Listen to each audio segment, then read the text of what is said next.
Hello my beautiful souls, how are you all. तो आज की वीडियो में हम बात करेंगे मेजर एंड माइनर रीजंस के ऊपर जिससे आपके लिए लॉ ऑफ अट्रैक्शन काम नहीं कर रहा, जिससे आपके लिए मैनिफेस्टेशन टेक्निक्स काम नहीं कर रही, जिससे आपको रिजल्ट नहीं मिल रहा। मतलब मुझे बहुत सारे क्वेश्चंस भी आते हैं कि हमारे लिए आखिर लॉ ऑफ अट्रैक्शन काम क्यों नहीं करता। हम टेक्निक्स करते हैं, सब कुछ करते हैं, लेकिन फिर भी काम नहीं करता। तो मैं आज करीबन 30 ऐसे पॉइंट्स लेकर आई हूँ जिसमें मेजर एंड माइनर रीजंस होंगे जो हम देखेंगे, इसके रीजंस जानेंगे कि क्यों हमारे लिए मैनिफेस्टेशन काम नहीं करता, आखिर कौन से ऐसे रीजंस हैं जिससे वो काम नहीं करता। तो प्लीज़ वीडियो एंड तक ज़रूर देखिएगा। और अगर आपने एक भी पार्ट इस वीडियो का स्किप कर दिया ना, तो आप कोई ऐसा इंपॉर्टेंट पार्ट या कोई ऐसा इंपॉर्टेंट पॉइंट आप मिस कर जाओगे। हो सकता है वो आपके लिए रेजोनेट करे, जो हो सकता है कि आप वही गलती कर रहे हो सकता है वही आपके लिए रीज़न हो। तो जिसके लिए आप ये वीडियो देखने आए हो, वो जब मिस ही कर दोगे रीज़न, तो फिर क्या फ़ायदा देखने का। तो पूरा देखना एंड आई एम श्योर कि आपको आपका रीज़न, आपको आपका सोल्यूशन इस वीडियो के ज़रिए मिल जाएगा। तो आइए जानते हैं पहला रीज़न।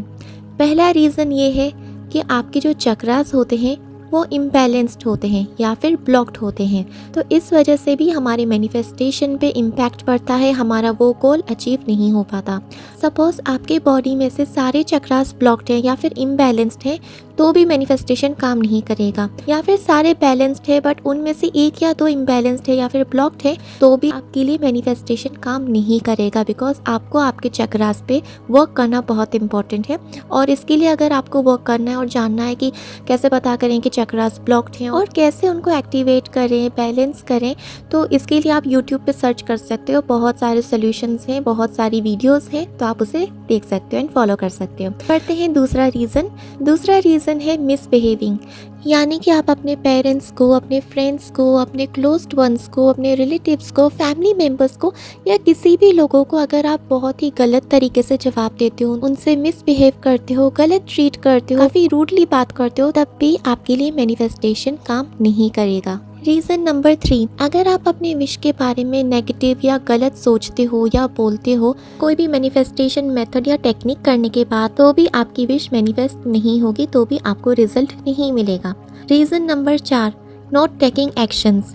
अगर आप एक्शंस नहीं लेते हो अपनी विश के लिए, कोई स्टैंड नहीं लेते हो, कोई एक्शन नहीं लेते हो या फिर कोई एफर्ट नहीं लगाते हो, वो भी करेक्ट वे में, तो ये आपके लिए काम नहीं करेगा। आपको एक्शन लेना ज़रूरी है, आपको मेहनत करनी ज़रूरी है। ये जो लॉ ऑफ अट्रैक्शन की टेक्निक्स आप करते हो, ये भी एक एफर्ट है, ये भी एक छोटा सा एक्शन है, ये भी अपने आप में ही एक्शन है। तो अगर आप इसे करते हो सही वे में, करेक्ट वे में, तो फिर ये आपके लिए वर्क करेगा। अगर आप इसे सही तरीके से नहीं कर रहे या फिर एक्शन ले ही नहीं रहे हो या मेहनत ही नहीं कर रहे हो, तो फिर आपके लिए लॉ ऑफ अट्रैक्शन काम नहीं करेगा। Reason number 5, not believing. अपने मैनिफेस्टेशन को बिलीव ना करना, उस पर यकीन ना करना और गिविंग अप करना महसूस करना। यानी कि अगर आप गिव अप करना महसूस करते हो, यानी कि आप अपनी विश से थक चुके हो कि ये कभी मैनिफेस्ट नहीं होगी, आपने हार मान ली, आप इस तरह महसूस कर रहे हो और बिलीव भी नहीं कर रहे हो, तो फिर ये आपके लिए कभी काम नहीं करेगा। रीज़न नंबर 6, नेगेटिव पैटर्न्स या फिर लिमिटिंग बिलीव्स जो आपके अंदर होते हैं अपनी डिज़ायर को लेके, तो फिर इससे भी आपको कभी रिजल्ट नहीं मिलता। रीज़न नंबर 7, हमेशा रिजल्ट्स को चेक करना या उसका इंतज़ार करना। इवन छोटा चेंज भी नोटिस करना और फिर डिस्परेट होना और उसके लिए ओवर थिंकिंग करना कि कब होगा, कैसे होगा। हम सब कहीं ना कहीं ये सोचते हैं अंदर अंदर कि कब होगा और कैसे होगा। सब बढ़िया चल रहा है, सारी टेक्निक्स अच्छे से करें, बट कहीं ना कहीं ये क्वेश्चन हमारे अंदर आता ही आता है कि कब होगा और कैसे होगा। ना चाहते हुए भी अगर आप ये सोचते हो, तो फिर आपको बस इतना बता दूं कि ये आपकी जिम्मेदारी नहीं है, ये आपकी रिस्पॉन्सिबिलिटी नहीं है, ये आपका काम नहीं है, ये आपकी जॉब नहीं है। तो क्या होगा, कैसे होगा, कब होगा, ये सब आप ऊपर वाले के उस डिवाइन, सुप्रीम डिवाइन की बात कर रही हूँ, उस सुप्रीम पावर की बात कर रही हूँ, उनके हाथों आप छोड़ दीजिए। जब एक बार आपने उनके हाथों में छोड़ दिया, सरेंडर कर दिया, लेट गो कर दिया, तो सब कुछ आप हासिल कर लोगे, सब कुछ आपकी रियलिटी में मैनिफेस्ट हो जाएगा। सब कुछ आपको कैसे, कब और अपने आप कब मिल जाएगा, ये आपको खुद पता नहीं होगा। आप खुद चौंक जाओगे, आपको सरप्राइज मिलेगा जिससे आप और खुश हो जाओगे। रीज़न नंबर 8 ये है कि यूनिवर्स के पास आपके लिए बहुत ही बेहतर प्लान है। He has a better plan for you. अब इसका मतलब ये नहीं कि यूनिवर्स आपको वो चीज़ नहीं देंगे जो आपने मांगी थी, जिसके लिए आपने उन्हें बोला था, जिसके लिए आपने टेक्निक्स की थी, जो आपने मांगा था। इसका मतलब ये डेफिनेटली नहीं है कि वो चीज़ आपको यूनिवर्स नहीं देंगे।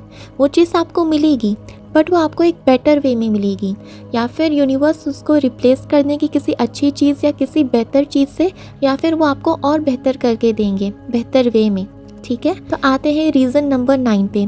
तो रीज़न नंबर 9 ये है कि अभी नहीं, इस वक्त नहीं, बट सून आपको बहुत ही जल्द रिजल्ट मिलेगा। जो आपने मांगा था वो पूरा होगा, वो मैनिफेस्ट होगा, लेकिन अभी नहीं, इस वक्त नहीं। अभी वो सही टाइम नहीं है, अभी वो आपका टाइम नहीं है। जब आपका टाइम आएगा तो आपको ज़रूर देंगे। टाइमिंग इज़ एवरीथिंग, तो पेशेंट रहिए। ठीक है। रीज़न नंबर 10 ये है, आप उस चीज़ के लिए कैपेबल नहीं हो जो आपने मांगी है, जो आपकी डिज़ायर है। अभी आप उस चीज़ के लिए रेडी नहीं हो, क्योंकि आप अभी रिस्पॉन्सिबल ही नहीं हो, अभी आप उसके लिए ज़िम्मेदार ही नहीं हो, या फिर आप उस चीज़ को डिज़र्व नहीं करते अभी। तो काबिल बनने के लिए, डिज़र्विंग बनने के लिए और उस चीज़ को पाने के लिए आपको ये प्रूव करके दिखाना होगा यूनिवर्स को, वो भी अप्रिशिएट एंड ग्रैटिट्यूड करके और मेहनत करके, कि मैं इस चीज़ के लिए काबिल हूँ और रेडी हूँ और मैं डिज़र्व भी करता हूँ। और साथ में आप हार्ड वर्क करके उनको दिखाएंगे तो यूनिवर्स आपको डेफिनेटली वो चीज़ दे देंगे। जैसे कि हम अपने पेरेंट्स को बोलते हैं ना कि मुझे ये चीज़ दिला दो, मुझे वो चीज़ दिला दो, मुझे एक अच्छी सी बाइक दिला दो, मुझे कार दिला दो, मुझे साइकिल दिला दो, सो एंड सो। तो हमारे पेरेंट्स भी यही बोलते हैं ना कि बेटा पहले पढ़ाई करो, मेहनत करो, ज़िम्मेदार बनो और इस चीज़ के लिए काबिल बनो, तो हम बिल्कुल तुम्हें दिला देंगे। इसी तरह डिवाइन भी हमें चेक करते हैं कि क्या अगर मैं इसे ये चीज़ दे भी दूँ तो वो उसको संभाल पाएगा, निभा सकेगा, सही से इस्तेमाल करेगा। क्या इसमें अभी वो ज़िम्मेदार, प्रिपेयर्ड, काबिलियत या डिज़र्विंग, मेहनती, लायक या फिर रेडी और संभालने वाली जैसी कोई बात है? अगर ये सब उसमें है तो फिर मैं उसे वो डेफिनेटली दूंगा।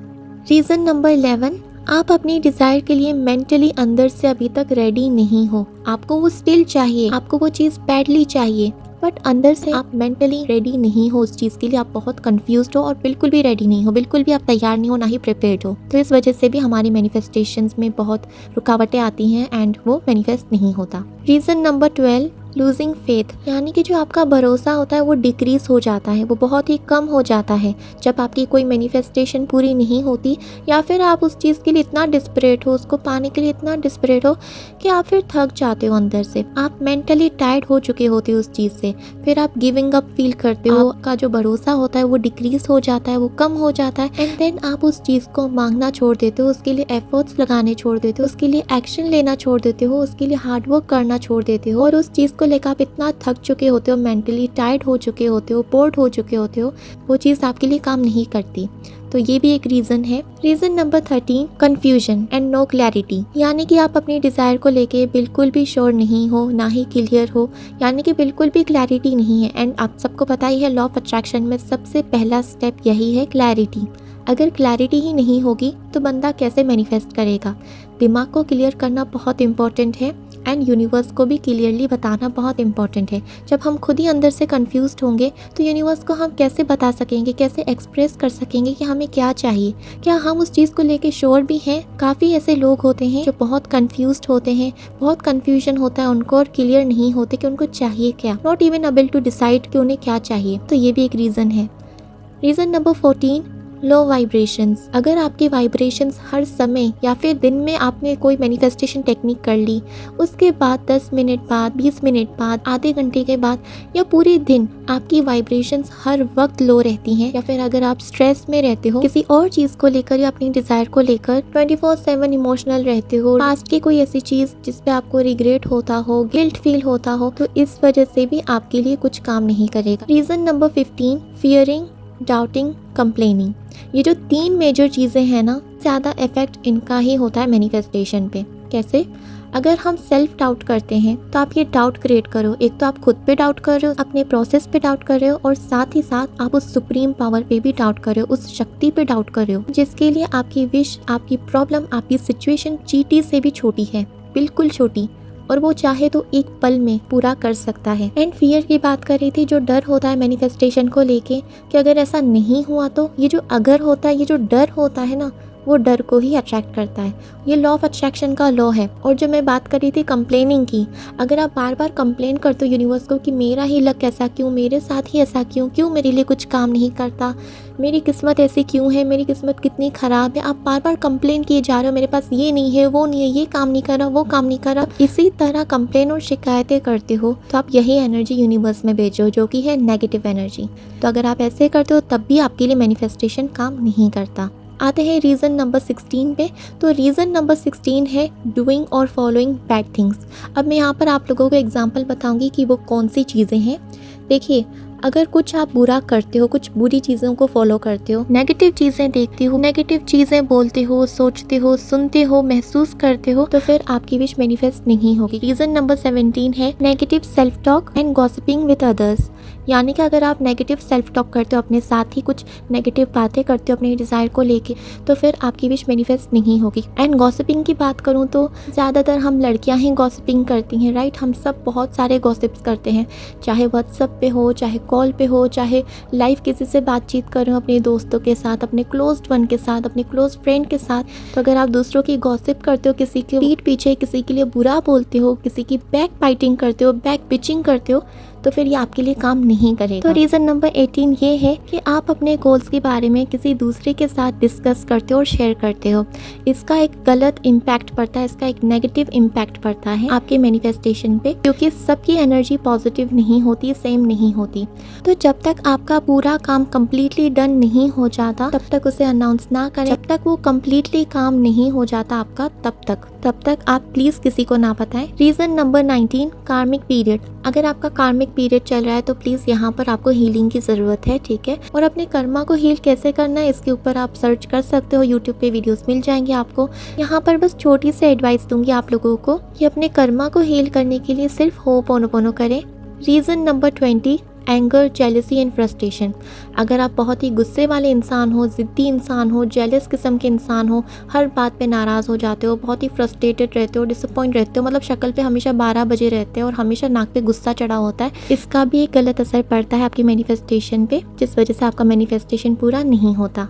Reason number 21 resistance, blockages and obstacles. काफ़ी रुकावटें ऐसी होती हैं, काफ़ी रेजिस्टेंस होता है एंड काफ़ी ज़्यादा ब्लॉकेजेस होते हैं आपके सबकॉन्शियस माइंड में, क्योंकि सबकॉन्शियस का ही बड़ा रोल होता है लॉ ऑफ अट्रैक्शन में। जब तक अगर आप अपने सबकॉन्शियस को सही से उसको प्रोग्राम नहीं करोगे, उसकी जब तक ठीक से प्रोग्रामिंग, सही से प्रोग्रामिंग नहीं होगी, तब तक आपकी विश मैनिफेस्ट नहीं होगी। क्योंकि जब आपका माइंड ही रेडी नहीं है, जब आपके थॉट्स ही चेंज नहीं हो रहे, जब आपका माइंड ही ठीक से प्रोग्राम नहीं हो रहा, तो फिर आपकी विश कैसे मैनिफेस्ट होगी। Reason number 22 not trusting your self, not trusting the process, not trusting the law of attraction, not trusting the universe.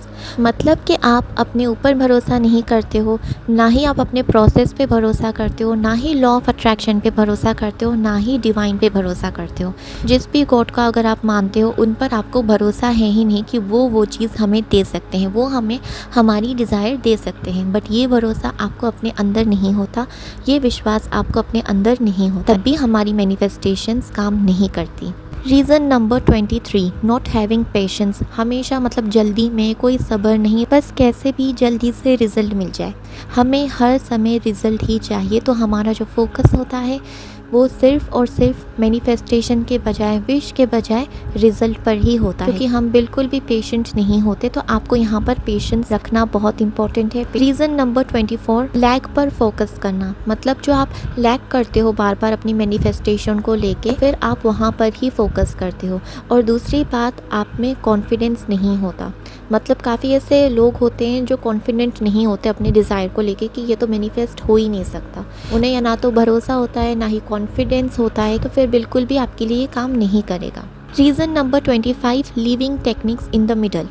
यानी कि अपनी टेक्निक्स को मिडल में ही, बीच में ऐसे छोड़ देना, उसे कंटिन्यू ना रखना, उसे सही से फॉलो ना करना, तो फिर ये काम नहीं करता। Reason number 26 not aligning your emotions with your goal. अगर आप अपने गोल के साथ अपने इमोशंस को अलाइन नहीं करोगे तो फिर ये आपके लिए काम नहीं करेगा। तो प्लीज़ ध्यान दीजिए यहाँ पर, बिकॉज बहुत इंपॉर्टेंट होता है अलाइन करना। रीज़न नंबर 27 जब कोई मैनिफेस्टेशन टेक्निक या मेथड कर रहे हो तब आपको वहाँ पर फीलिंग नहीं आती, या फिर आप फोकस नहीं कर पाते, आप कंसंट्रेट नहीं कर पाते एंड रिजल्ट पे। आपको एंड रिजल्ट पे फोकस करना होता है, लेकिन आप वो फील नहीं कर पाते, वो विजुलाइज नहीं कर पाते। आपको प्रेजेंट में रहना होता है, लिव इन द प्रेजेंट। तो इस वजह से भी आपका मैनिफेस्टेशन पूरा नहीं होता अगर आप सही से कॉन्सेंट्रेट नहीं कर पाते, सही से फोकस नहीं कर पाते, या फिर मेथड करने के समय फील नहीं कर पाते। Reason number 28, judging and comparing your self and situation with others. यानी कि आप अपने आप को और अपनी सिचुएशन को दूसरों के साथ कंपेयर करते हो, उसे जज करते हो। यूनिवर्स को भी यही शो करते हो आप कि मैं बहुत कंपेयर करता हूँ अपने आप को, अपनी डिज़ायर को, कि क्यों आखिर दूसरों के साथ अच्छा होता है, क्यों दूसरों को बिना कुछ किए रिजल्ट मिल जाता है, कैसे मिल जाता है, एंड ETC। तो फिर आपका बना बनाया काम भी बिगड़ जाएगा और कभी नहीं बनेगा। Reason number 29, not expressing gratitude or not appreciating things or blessings that you have। यानी कि अपनी ब्लेसिंग्स को आप काउंट नहीं करते। जो भी आपको यूनिवर्स ने, भगवान ने, गॉड ने, जिसको आप मानते हो, डिवाइन ने आपको जितनी भी ब्लेसिंग्स दी हैं उसको आप अप्रिशिएट नहीं करते, उसकी आप रिस्पेक्ट नहीं करते, उसको आप देखते तक नहीं, उसको आप अटेंशन नहीं देते, उसको आप ग्रैटिट्यूड नहीं शो करते, आप ग्रेटफुल महसूस नहीं करते। तो फिर कैसे यूनिवर्स आपको दूसरी चीज़ें देंगे जब आपके पास ऑलरेडी इतनी सारी चीज़ें हैं, ब्लेसिंग्स हैं, छोटी बड़ी ढेर सारी ब्लेसिंग्स हैं, अनकाउंटेबल ब्लेसिंग्स हैं। जब आप उन्हें काउंट नहीं करते, उन्हें अप्रिशिएट नहीं करते, उन्हें नहीं देखते, उनके लिए एक छोटा सा थैंक यू तक नहीं बोलते, तो फिर आप कैसे एक्सपेक्ट करते हो सुप्रीम पावर से कि वो भी आपको इतनी सारी चीज़ें दें, जो आपकी डिज़ायर्स हैं वो फुलफिल हों। तब आते हैं आखिरी पॉइंट पे, आखिरी रीज़न पे, जो कि है नॉट लेटिंग गो, या फिर अपने पास्ट से मूव ऑन ना करना। मतलब आप चीज़ों को लेट गो कर ही नहीं रहे हो, उसे छोड़ ही नहीं रहे हो, उसे पकड़ के बैठे हो, तो फिर कैसे वो पूरा होगा। जब आप उस चीज़ को लेट गो कर दोगे, यूनिवर्स के हाथों सरेंडर कर दोगे, उस चीज़ से आप मूव ऑन हो जाओगे, उस चीज़ से आप डिटैच हो जाओगे, तभी आपको रिजल्ट मिलेगा। एंड प्लीज़ मूव ऑन होना बहुत इंपॉर्टेंट है। अगर आप पास्ट को लेकर आगे फॉरवर्ड चल रहे हो तो फिर प्लीज़ मैं यहाँ पर बोलूँगी, यहीं रुक जाओ। पहले अपने आप को हील करो, अपने आप को ठीक करो, अपने ऊपर वर्क करो, सेल्फ लव करो, खुद को हील करो। बिकॉज अगर आप पास्ट में ही पॉज्ड और स्टक रहोगे और उसको आगे फॉरवर्ड करते चलोगे एंड मूव ऑन नहीं करोगे, तो चीज़ें चेंज नहीं होगी। तो खैर, ये थे मेरे कुछ 30 पॉइंट्स, कुछ 30 रीज़न्स जो मैंने खुद से लिखे हैं। तो ये जो मेजर एंड माइनर रीज़न्स थे वो मैंने शेयर कर दिए हैं। तो आप भी बताइएगा कि इन 30 रीज़न्स में से आपका कौन सा रीज़न था। तो सोल्यूशन ढूंढे अगर आपने रीज़न ढूंढ लिया है, एंड उस पर वर्क करें। सो आई होप आपने मेरी वीडियो एंजॉय की होगी। Thanks for watching.